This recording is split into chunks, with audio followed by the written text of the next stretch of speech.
Hello, everyone, and welcome to the Inside Paizo Playtesting panel at PaizoCon Online 2022. I am your host and moderator for this panel. Hi, I'm Jason Bullman. I'm the Director of Game Design here at Paizo.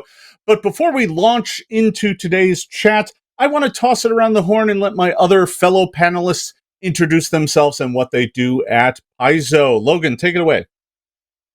Hi, I'm Logan Bonner. I am the Pathfinder lead designer, so I kind of oversee the Pathfinder 2e rules environment and do a whole bunch of development and outlining and assigning of the books in the rulebook line. I'm John Compton. I'm Starfinder senior developer, along with my colleague Joe Piscini, Starfinder's lead designer.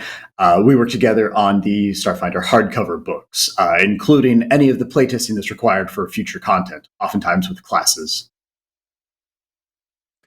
So I'm here to represent the old ways of doing playtests. These two gentlemen are here to represent the new ways of doing playtests. So I'm going to get it started with kind of ancient history, and then we'll come up to more modern stuff and talk about how we do playtesting. Because, you know, at its heart, playtesting is critical to what we do at Paizo. I think, you know, before we launch into kind of how things have been going and where things are right now, I think I want to talk just for a brief moment and chat with the panel here.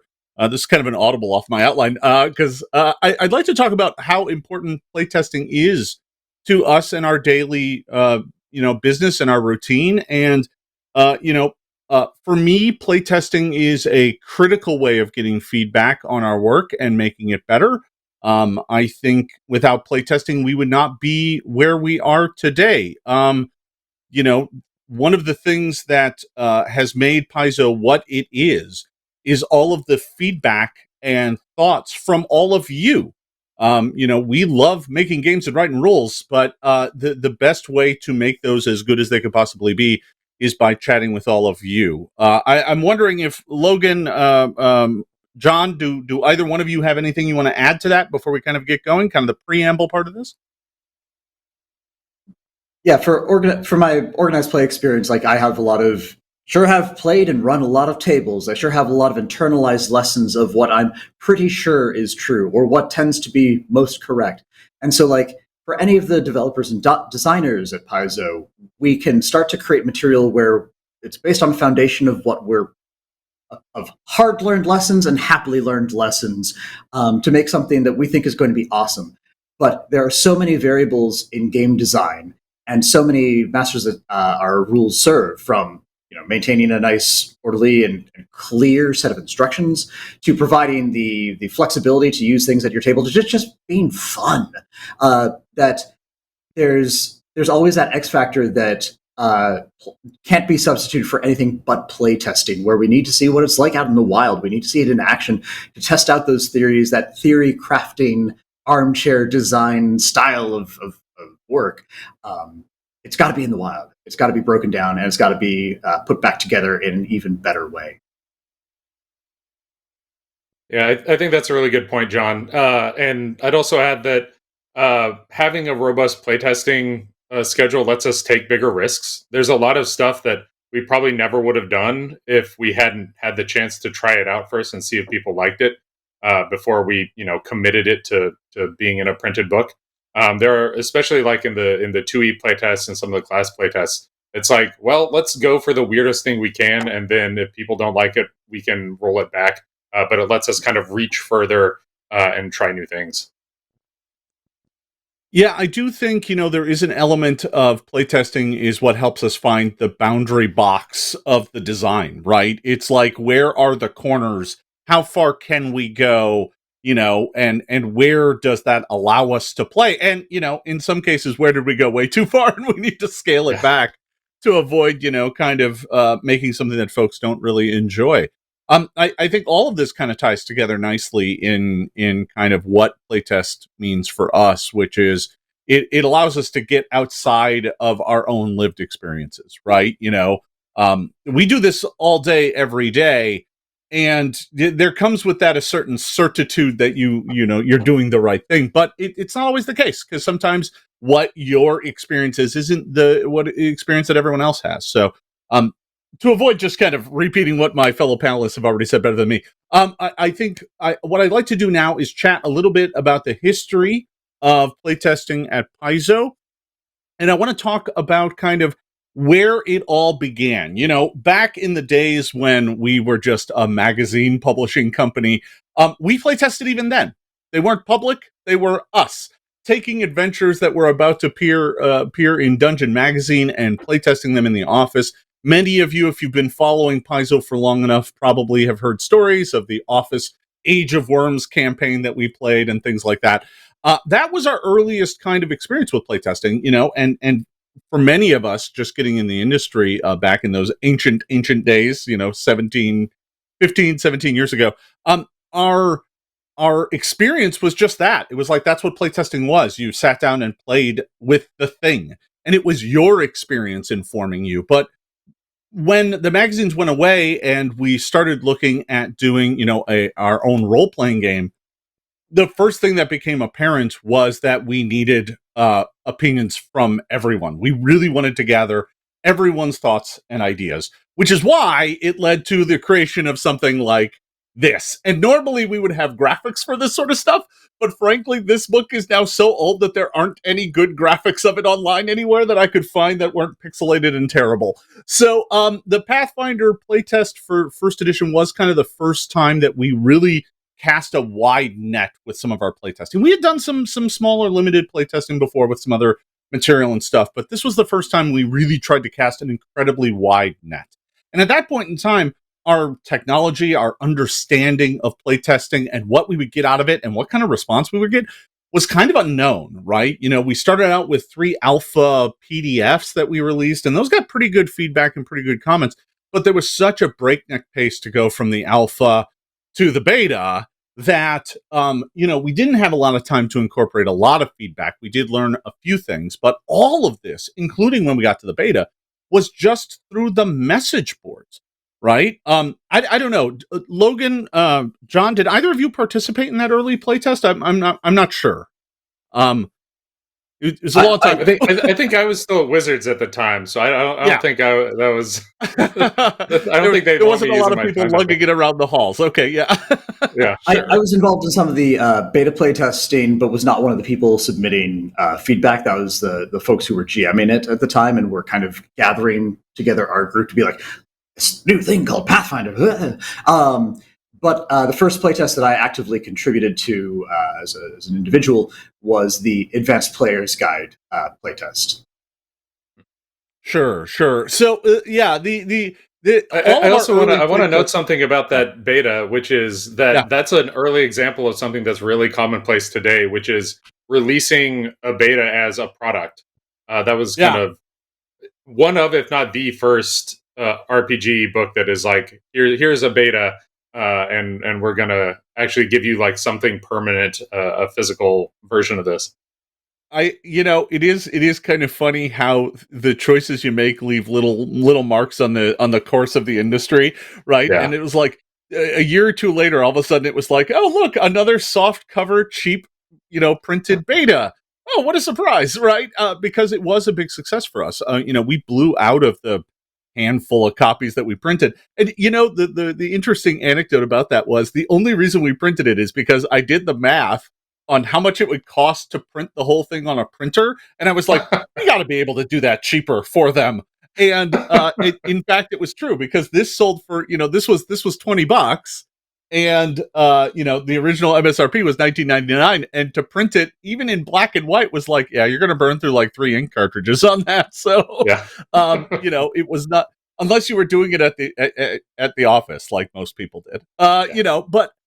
So those early playtest days were all of the feedback that we were getting was just from the message boards, right? And a lot of our early playtests, and I'm going to wager that this even stretches into the era where Logan, you were working with us on the game, and John, I know you've got some experience with this too, where message boards were our primary means of getting feedback, right? We would just open up the Paizo boards, and we would create these giant, places where folks could chat about various subtopics, and we would just let them have at it. And I don't know about the two of you, but I can speak from experience saying that there were times where it was like, what did I do today? I read about 2 or 3,000 message board posts. That's what I did today. Yeah. I took some notes on it, and that's kind of all I did. I don't know. YouTube probably had a lot of and experience about 1,000 of those. About 1,000 of those were the same post over and over. Yeah. Well, it's that sort of post where it's also, I sure did read 200 of roughly the same message saying, this one thing is not working right. Is the whole class borked? And it's like, and so I spent a long time crafting a new response or a new way of wording the thing so people would stop sending us that same bit of feedback. We know, we got it the first time. Please keep playtesting. Yeah, I think, there became this kind of pattern and rhythm to message board playtesting, which was, all right, there's a whole bunch of people saying the same thing. Now I, go through, lock all those threads, create a new thread that just says, we heard you on topic X. Thank you. We will take that under advisement. Let's continue and talk about other things, because I think one of the biggest disadvantages of message board feedback is it tends to create kind of some amount of echo chambering where folks are talking about an issue and they get passionate and engaged with the conversation. That oftentimes tells us that there's something there that we need to look at, right? I think sometimes we had to kind of suss out when it was just folks being passionate about the debate. But oftentimes when these things would spawn multiple threads, at the very least, the biggest thing we could take away from it was there is something going on with that problem, or with that rule, with that issue, right? There's something there. It may not be what they think it is. It may have its tie in something else. But there's definitely something there. And then the folks would just echo back and forth and back and forth and back and forth. So sometimes you had to eventually just kind of nip it in the bud and be like, all right, we heard it. Move on. Next topic. And one of the other things that, because my early playtest experience was from the other side, from the fan base, and one of the issues, there's that passion in the message boards, the echo chamber effect that you were talking about, Jason, which would sometimes scare off some people from posting more because they didn't want to invite the fury of the public, or they thought their message was just going to be lost in the general noise. But there are also one of the issues of message board feedback as a primary driver of playtesting is that writing out your thoughts and your experiences in a way that is clear enough to provide firm feedback for the designers is an investment on its own. And a whole lot of the player base just wasn't interested in spending the time to go online and provide that feedback. So you were getting feedback from a limited audience of those who had the time, the energy, the motivation to opt into this process and who could cleanly convey their points and have it bubble to the top. And so the process, as I saw it from one side, and then once I was at Paizo and was seeing it from the other, was that I was only one of many minds that was seeing that we kind of needed to change things up a little bit because we were getting some of the same valuable, passionate voices, but we were missing out on a huge amount of our customer base, and our game serves a huge number of people. Yeah, I think that is something that's going to come into play a little later on, but a lot of what you're talking about is a problem with bias. And whenever we do playtesting, there's a certain amount of assumed bias coming from the players in general, right? Because players want their heroes to be heroic, but it's more than that. There's other types of bias as well that we have to guard for, and some of it is bias based on the system of feedback that we're getting.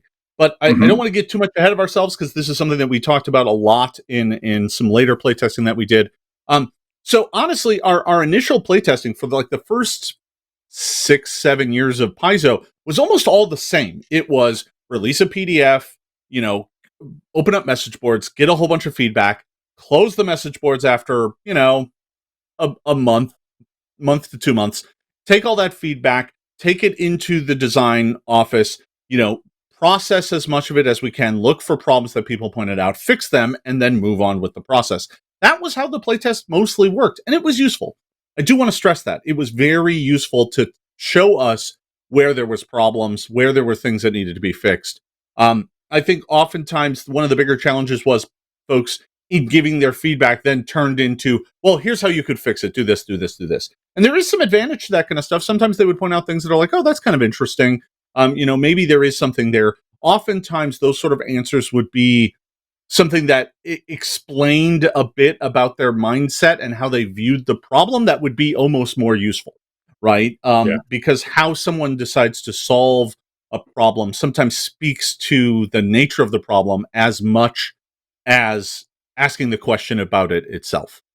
Yeah, right? or you'll find something weird like, oh, their GM always constructs their encounters in this very particular way that like does not follow any other game, and so it's like, oh, well, we understand why you had that problem, but it's such a weird outlier that it's weird data for That making changes based on the playtest.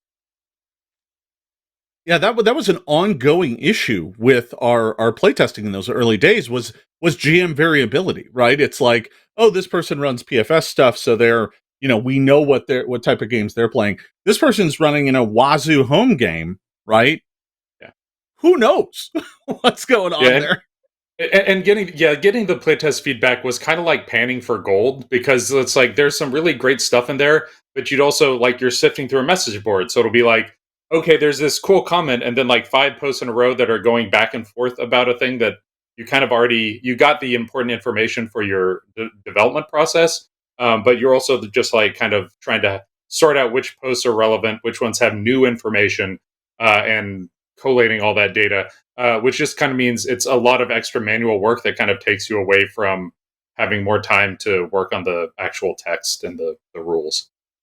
One other thing that I'll bring up, which you'd referenced organized play there, Jason, and organized play has, for a large part of the Paizo playtesting process, been a big part of things. And so by the time I joined the company, it was already a policy, once new classes were coming out or new playtest was expected, to kind of loop in the org play folks or org play person at that point and be like, all right, this is coming down the pipeline. How can you be leveraging the 5-digit active player base that you have to bring us even more data, to also build excitement within the community, to be able to allow people to use this content in as many different formats as possible. And the organized play perspective, as I saw it from the inside, was that not only did it increase the number of responses that we got, which is always great, but it did add at least a little bit more consistency to things. So that if there was this thing where Jason would occasionally wander over to the office that Mark Moreland and I shared at the time, and be like, oh, and there's this adventure that people keep on complaining about, blah, blah, blah, blah, like Undead for Days, it's called, and they seem to think that the psychic is a bad class because everything in there is undead and is therefore immune to mind affecting effects. Does that check out? I was like, oh yeah, yep, they would have a bad experience in that thing. Yes, correct. Take that into consideration. Bad confluence of traits, which is based on a real story, because gosh, that scenario got so much anger because the occult playtest overlapped exactly with it. I think that is since the very earliest days of our playtesting, Orc Play has been a very strong partner in our playtesting, right? Very frequently, not universally, but almost every time, they're right with us, allowing the classes to be part of Org Play at least for their window, if not until the release. And you are right. The biggest thing that we got from that was a uniformity of play experience, which frankly led us to making certain decisions later down the road that we'll get to here in just a bit. But it was it had a bias, but we knew what that bias was much more than we did with everybody else's individual tables. There's a thing about a bias that you can account for, right? It's like, okay, we know what that is. We can remove that from the equation, and therefore get it better data. Whereas, my GM likes to throw, nothing but dragons at us and we're 3rd level, right? Okay, sure.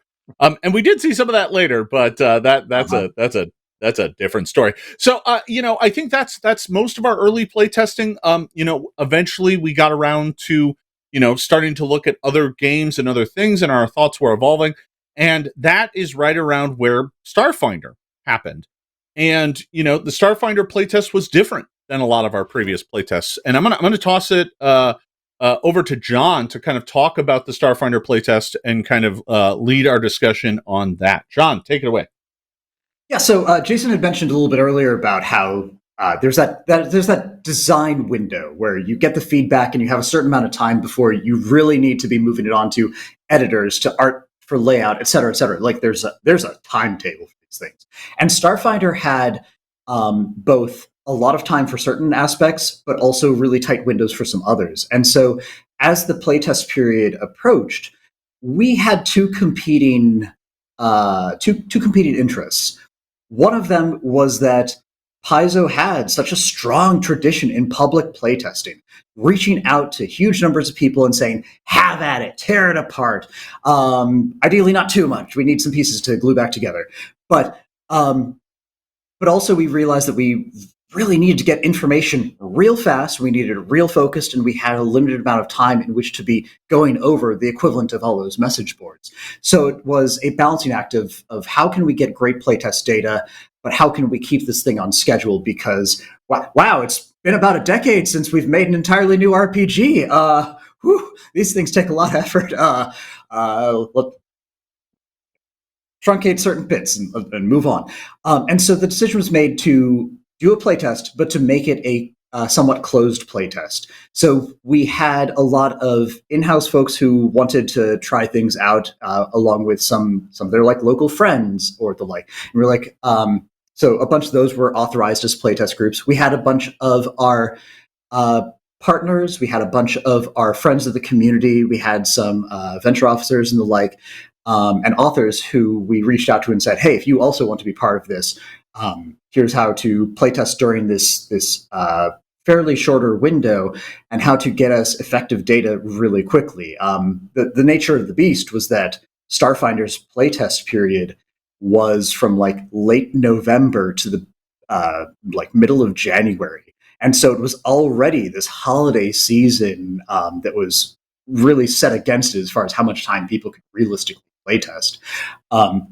But even with that, with the numerous groups that we had doing the internal playtest and external playtest, we got some really good information. We got some really tight information. We did through that a little bit more refining of the process. So it wasn't just setting up a message board thread saying, here is the swashbuckler, what do you think?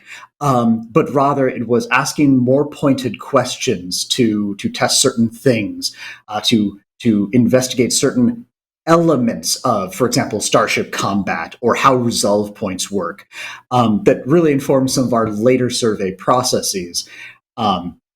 But it did come at a bit of a cost, we recognize. Like, there were people who were used to having that public Paizo playtest. Like, they knew Starfinder's coming. When can we be part of the process, says the public? And the answer had to be, not this time. We want to be sure we get a game to you. We want to make sure we get a fun game to you, especially at Gen Con, where we don't know that we are in fact going to sell out of it within like 1.1 days of the show.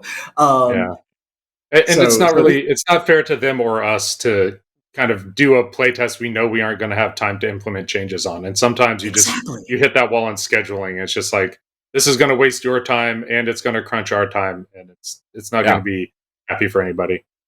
I think that does actually speak to an interesting larger point about how playtesting for us is kind of a luxury thing we have to squeeze into the schedule.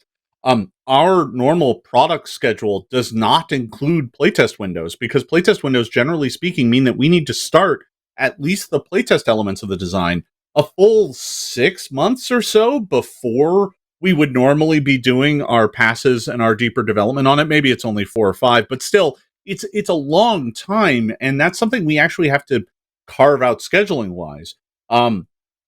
But with Starfinder, we didn't quite have that, so we had to evolve and learn and do things differently. Right?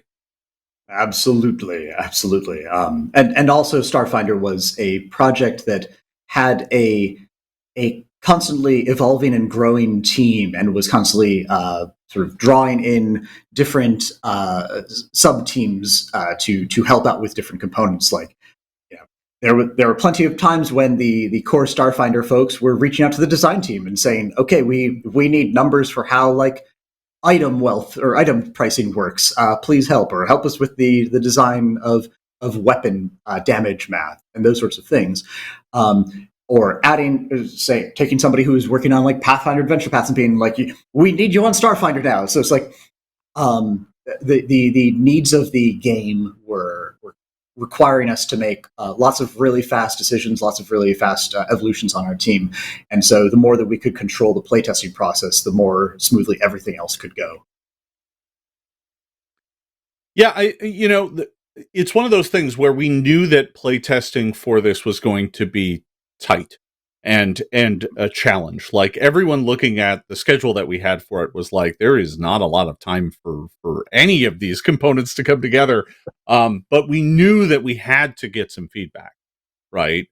So the closed system was kind of the best thing that we could do. And I think there was definitely some harkening back to our old kind of like, well, just gather some friends together and playtest this thing. Some feedback is better than no feedback. But I do find that the directed questioning that happened there was really pretty important and informative to how we would do things kind of going forward. Mm-hmm. Because there was a lot of kind of like, well, let's look at this system versus that system. The playtests before that were kind of just like, here's some rules. I don't know. Tell us what you think. And that was certainly fun, but it meant that like people paid a lot of attention to, say, the Magus playtest as part of Ultimate Magic. They didn't really pay much attention to the Words of Power playtest. So feedback was uneven. Feedback is important. Yeah. So, I think you can kind of see how some of that plays out, over time too, right? Where systems like eventually with Pathfinder First Edition, we only really play tested classes because the other material just didn't get a lot of feedback. But that led into, there was that initial Starfinder playtest. John, I was wondering if you could talk a little bit about how the Starfinder playtesting has gone since then.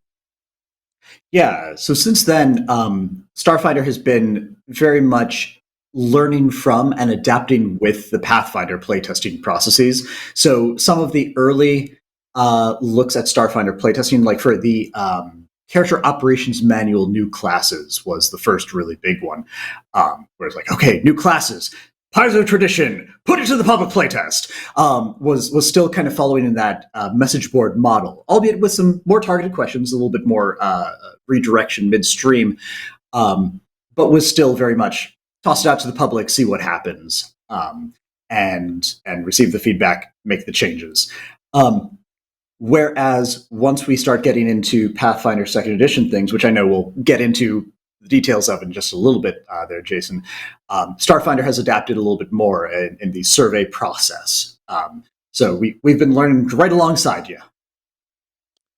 So that I think that's a good transition point, actually, to move on to kind of the current phase of where we are at in playtesting. And it started with Pathfinder Second Edition, because one of our goals for the game was to have truly data-driven playtesting, and that as a mile-high goal of how do we create a playtest experience that not only is kind of fun and engaging for the folks at home, but also gives us targeted, directed, scientific grade feedback, right? The message boards are self-selecting. They are only for folks who, are willing to throw themselves out there and willing to kind of get in debates online. And that is not for everyone.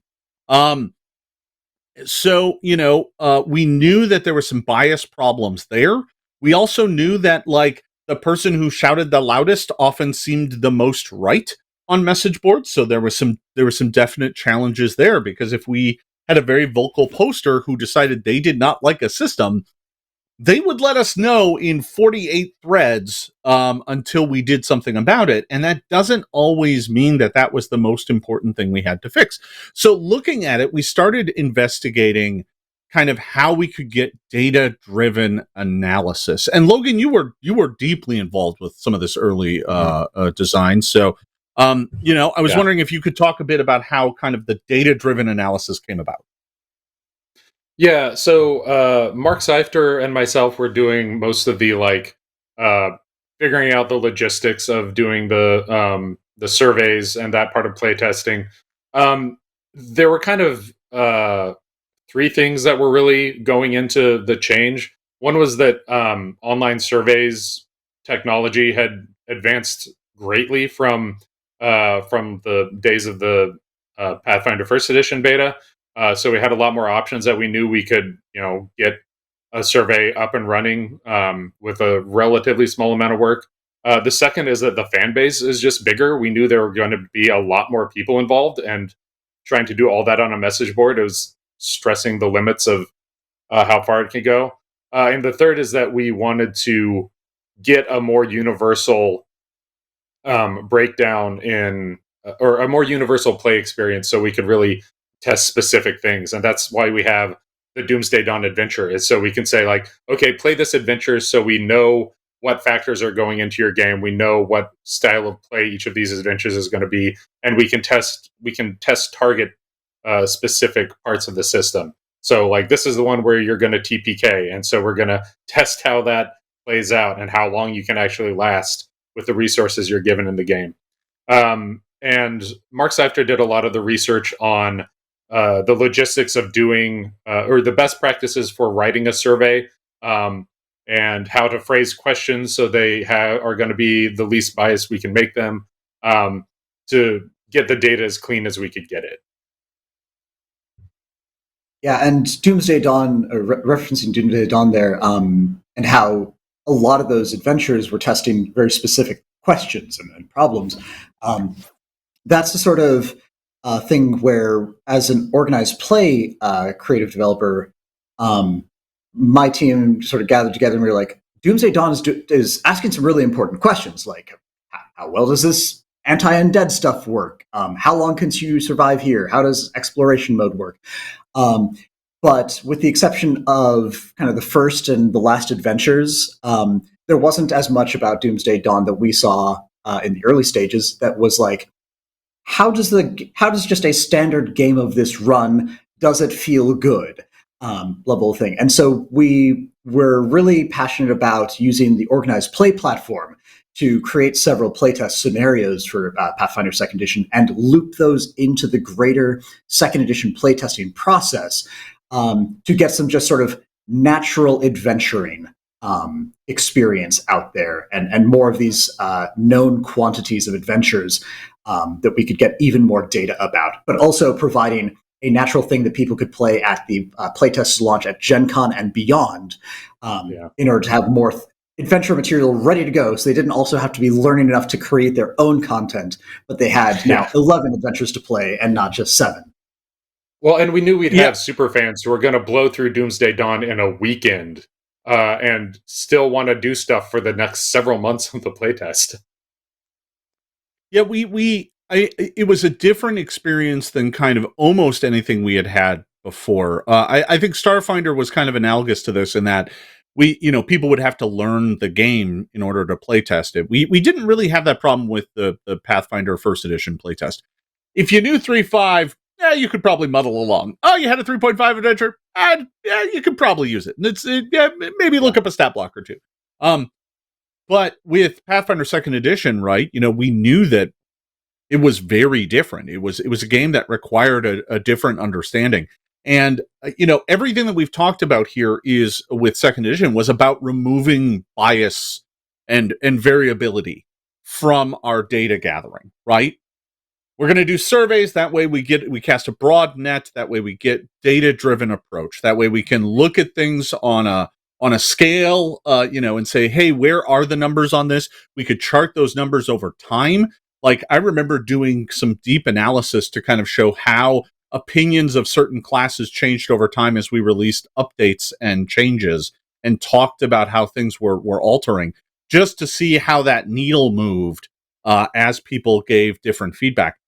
We released Doomsday Dawn to remove the kind of GM adventure bias, right? Like, okay, well, we want to stress test certain aspects of the game. We want to really look at, how does this component work? Let's push it to its limits and see whether or not it breaks. Because remember, playtesting for us is all about finding the corners of the boundary box, right? Like, what is the shape of this game, and how do we make sure that we kind of get the most out of it? And to do that, we have to kind of push it as hard as it can go.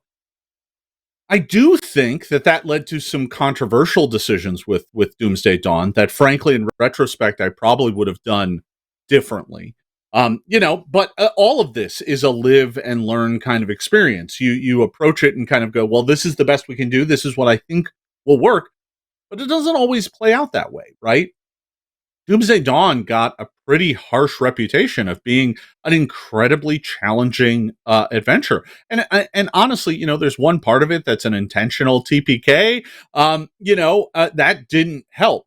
But frankly, there's part of me that now wonders whether or not we should have approached that with a much more deliberative, artificial, like we wrapped it in too much story and made people think it was an ordinary adventure, which was part of our, let's let people have fun with it. But in reality, we probably should have treated it more like the X-Men's danger room. We should have just been like, go into the danger room and bad things will happen to your character, but we'll learn stuff. Because there were some folks that were frankly a little put off by how challenging it was. And they were like, is this what Pathfinder 2nd Edition is going to be? And honestly, we spent a good deal of the playtest period just being like, no, we were just testing how hard we could push. No number also, of book forwards can cover for that. Yeah. Yeah, we can say it all we want, but people are going to skip right over that page. Yeah. Yeah, well, I mean, that was the thing, right? Doomsday Dawn actually starts out with a bit that's like, hey, this is a playtest. We're trying to figure out how hard and how balanced these systems are. And the only way to see if their balance point works is to try and break it. You don't learn that by sitting in the middle. That tells you nothing. Oftentimes, I think if we were to redo it now, I think we would probably do that hardcore stress testing in a more limited playtest and have more of and have the public version of the adventure be a little bit more of like a fun story thing that isn't going quite as hard towards some of those points. Still, I think we could still do this one's testing exploration stuff, and this one's testing, an undead fight, but not have it be quite as extreme and difficult. I think to kind of sum up some of the points that we're making, like there's not necessarily anybody who's coming through and teaching us how to run playtests. And really, the great narrative arc of Paizo playtesting is that every single playtest has been us playtesting new ways to playtest. We're learning and refining our methods as we go every time.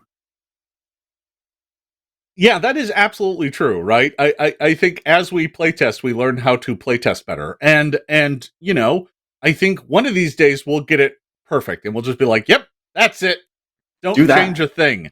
But we're not there yet. But I think we're getting closer, right? I do think, looking back at all the playtesting we've done, there's no way I could ever remotely claim that, playtesting has not been good for us, right? It has demonstrably been something that improves our rules and content every single time we do it. Every time we get feedback from people playing the game, from people reading our rules and understanding how they work and kind of using them in their own home environment, we learn more about our design. We become better designers. We become better, coworkers and colleagues to each other, because we learn that, our work is fallible and we have more to learn. We always have more to learn. Nothing we ever do is perfect. We do the best we can with the tools and resources we have. And playtesting is one of the best ways we can do that. So we've got, I don't know, about 15 minutes here. Before I kind of open it up to Q&A, do either of the two of you have any further points you want to make? Otherwise, we can open it up to some questions here before we're done.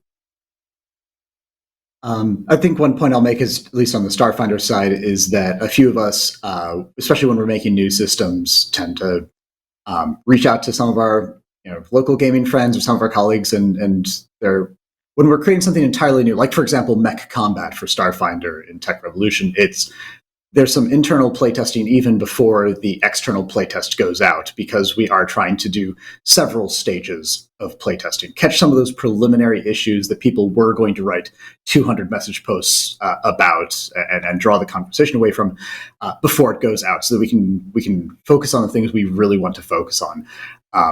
I see one of the questions that we might address later on in the chat, Jason, of like, can talk about testing of adventures and APs, and can kind of go into that as well. Yeah, I think there is. It's funny. One of the messages that just came up in the chat was an automated message about the beginner box being available, and it does remind me of the one other weird way we've playtested things in the past, which is we paid a company to go when we were doing the first Pathfinder beginner box. This is just more of an anecdote than anything. We paid a company to go find a bunch of high school kids who had never played a role-playing game before to do the one-way mirror where we get to listen in, and they open up the box and had to learn how to play. And it was me and Eric at it, but we got it on disc somewhere. If anybody in the office ever wants to see it, we've got the recording. But it is a harrowing experience of watching people open up your product and learn how to play it for the first time without any help. Like, you can't go in there and help them; they just got to figure it out. And it is a terrifying experience where you're just sitting behind the mirror trying not to scream of like, no, it doesn't work that way. They'll figure it out. Hitting the glass like the Graduate. It's like, turn to page 8. Turn to page 8. It's one of the most bizarre and entertaining playtest experiences I've ever had. We got some really good data out of it about what they were kind of not doing right, but they had a finished prototype, so we knew we were right at the finish line. So like, if there was something wrong with it, we didn't have a lot of room to fix anything. The files were going to the printer in like a few days, so it was like, boy, I hope this doesn't go wrong. And it went fine, but there was a few hair pulling moments, and we went back to the office and changed a handful of things, and but it was good times. Logan, do you have anything else you want to add before we move on? I had something that I didn't mention in the 2E playtest, which is the internal playtest we did, the kind of alpha and pre-alpha stage, because the very first playtest we did, we kind of just took a few of the ideas we knew were very likely to go in the game and just said like, okay, everybody just make a character, and this is like the design team making characters. There is no class write-up. This is just like, here's the 3 action economy. Make a fighter. Take your best guess at what a fighter looks like, and then we playtested using that, and just kind of got some very like early ideas for that. And some of that stuff, like I think Sudden Charge was on the fighter.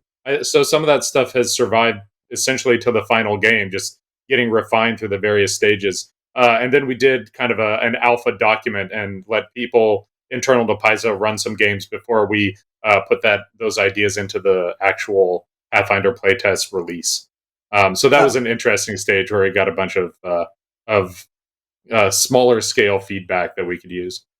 And that was a fun process to be a part of, because I was playing in and running some of those games, and just being able to wander over the next, like, it's Wednesday morning, I wander over and like, about cleric domains, I have the following marked up document.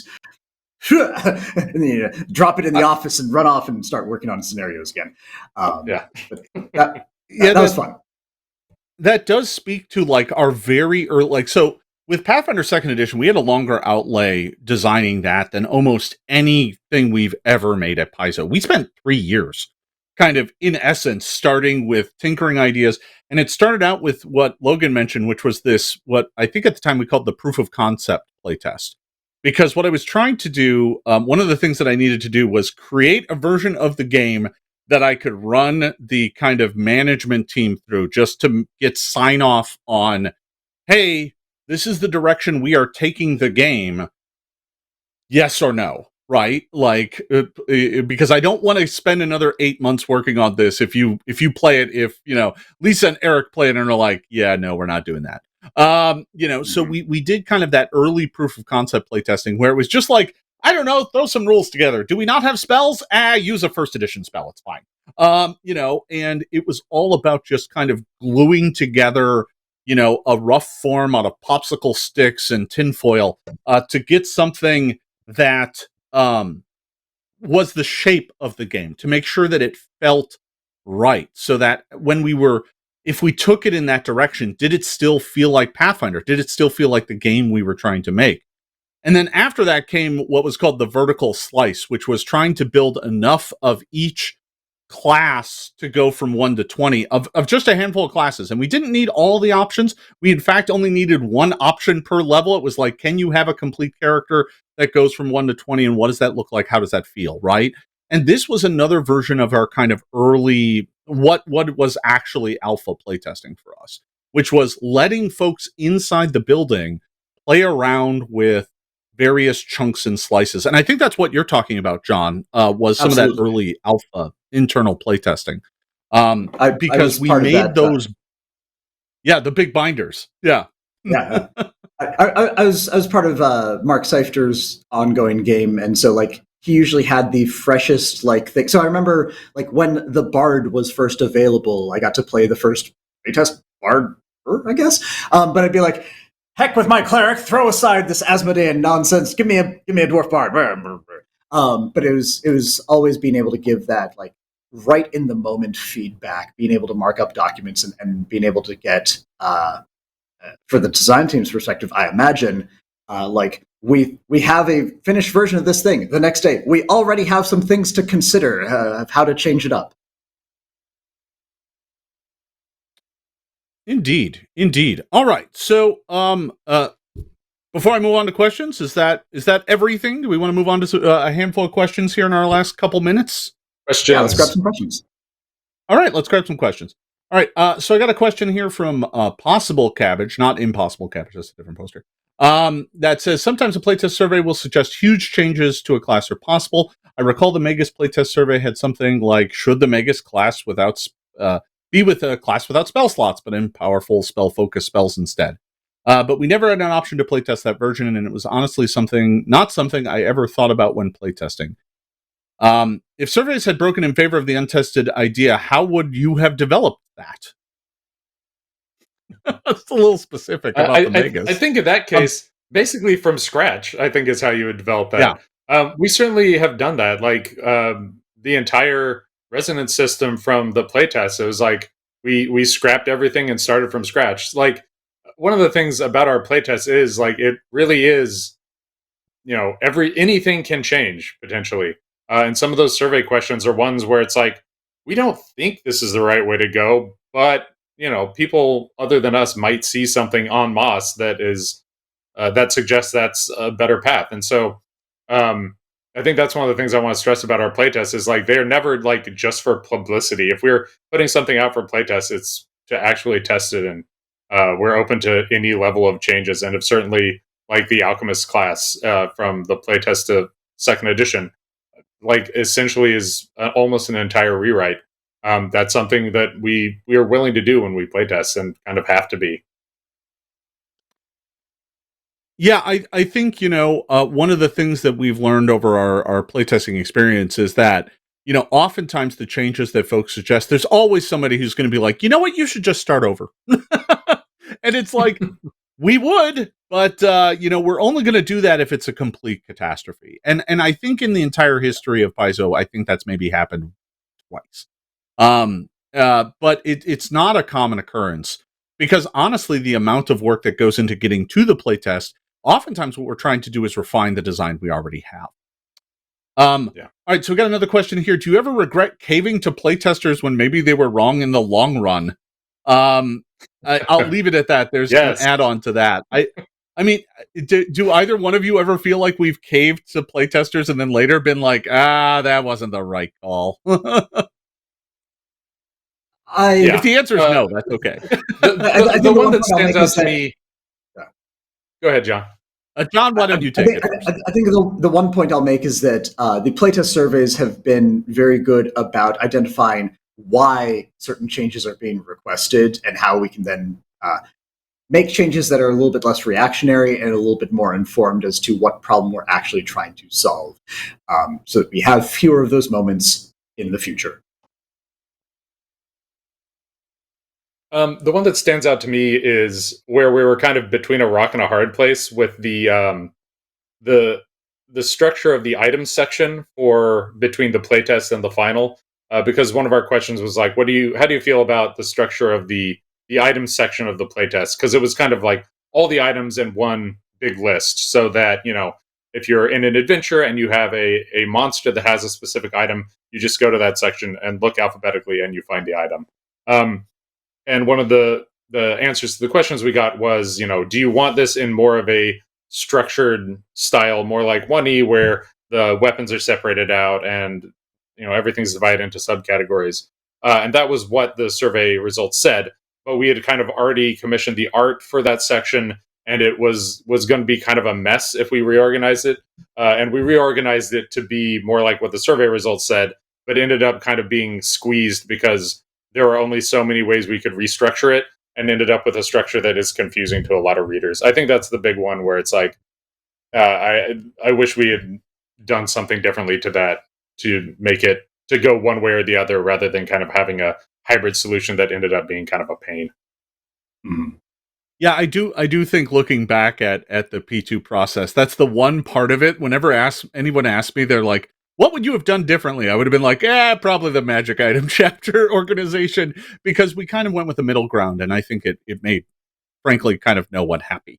And sometimes that's what a compromise is. I don't think that's the case in a reference chapter. So I have one last question here that I want to toss around the horn before we move on. Do we have a story of the most glaring thing you missed in a playtest and what you learned from it? For me, the most glaring thing I ever missed in a playtest was, frankly, the entire Words of Power playtest just did not get enough feedback, and ultimately the system. It's something that some folk absolutely love, but boy, most folks are like, yeah, that I didn't use that, right? And it was just that it didn't have the right level of variability. And frankly, was far too limited in its scope. It needed a chapter like 3 times bigger than what it had to actually function. But you live, you learn. I wanted to give some folks some preamble so they could think. But whichever one of you has an idea, take it away. I don't know that this is necessarily the biggest thing overlooked, but sort of one of the discoveries is that for the evolutionist playtest, they had evolution points, EP, and that is the same abbreviation that's used for a different class, for entropy points for the Vanguard.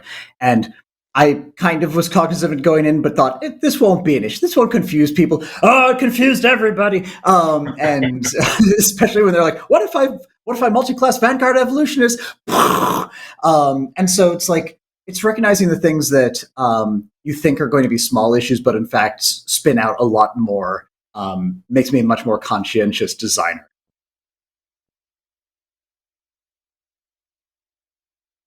I didn't have anything that came to mind. I'm sure there are plenty. I don't think there are any that really like stuck out as a big problem. A lot of them, it's like, well, this is a thing that has potential, but it might be too complicated and might not actually be satisfying. I think like the original version of the Magus for the playtest is a good example, where it was like, let's go with the most loose version we can, and then see if people like that, or if we bring it to something that's a little more like direct and dialed in.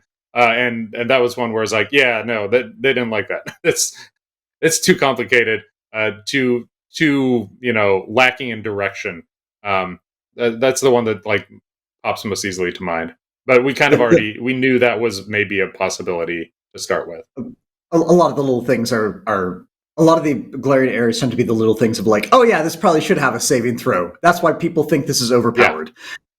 Yeah. This spellcaster never gets a bump to their spell DC, right? Yeah, stuff like that. Yeah. That speaks to kind of the final aspect of this, which is, our games are living documents. They're rules that continue to evolve and adapt.